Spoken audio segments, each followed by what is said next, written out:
pasasalamat sa pamamagitan ng aming pag-awit at pagsamba sa kanyang kadakilaan.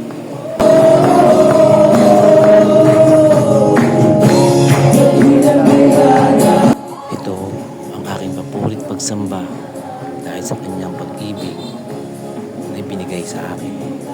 Walang sino mang makakapaghiwalay sa kanyang pag-ibig. Sabi nga ng kanyang salita sa Roma 8:35, walang makakapaghiwalay sa atin sa pag-ibig ni Kristo.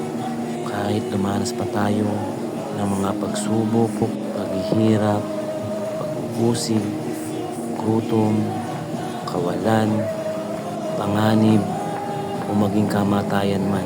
Pero kahit ganito ang kalagayan natin, kayang-kaya natin pagtugumpayan ito sa tulong ni Kristo na nagmamahal sa atin.